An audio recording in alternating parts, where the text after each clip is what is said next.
Hola, mare, ja he arribat. Escolta, mare, és que aquest gat... Què? Aquest gat que m'ha seguit fins a casa... Un gat? Ets tan dolç? Em fa l'efecte que no té ningú que se'n faci càrrec, pobrissó. Fill, ja saps que a mi els gats no m'han agradat mai gaire, però aquest gatet el trobo molt bufó. Ei, no miris tan de pressa. Ei, mare, tu també has sentit que el gatet reia? Què? Què dius? A veure... Mireu, no penso pas prohibir-vos que doneu menjar als gats del carrer. Jo he deixat que entrés a casa. M'ha fet cosa, pobret.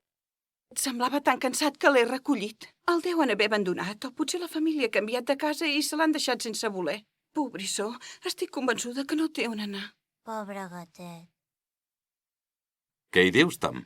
Vols que ens el quedem? Què? Home, sí, però si ha de ser una nosa, no ho sé. No ho sé, pare. I em torna a mirar així. La primera vegada que el vaig veure em va mirar d'aquesta manera. Tenia la mirada fixa al cel.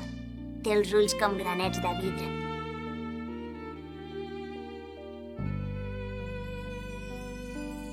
Sí, vull que es quedi amb nosaltres. Ah, molt bé. Haurem de buscar-li un nom, doncs. De debò que ens el quedem? Ho dius de debò? Has estat de sort, gat taronja. M'ha semblat que tornava a riure.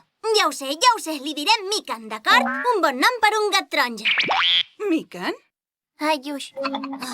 Per què has dit això? No diguis disbarats. No he dit res! Us prometo que no he dit res. Jo no he dit res. Si no hem estat nosaltres, qui ho ha dit? No us agrada que es digui Mikan?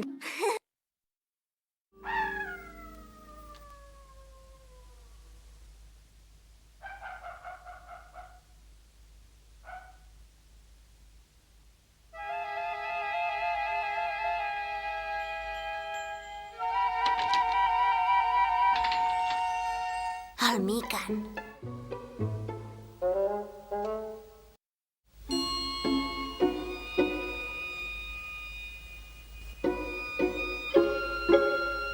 I agafa una galeta, també.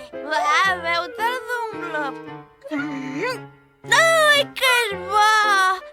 Saps què? Tinc un problema. Em passa que no puc veure davant de la gent perquè descobririen el meu secret. Encara no ho puc explicar a ningú.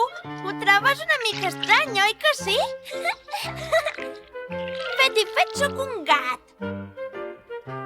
Entès, us continuaré fent bondat, com si fos un gat normal. D'aquesta manera tothom estarà content.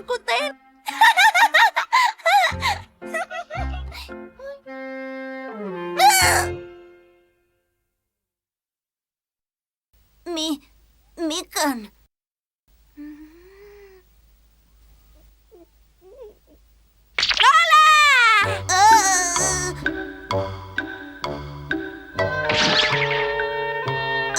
Què tens?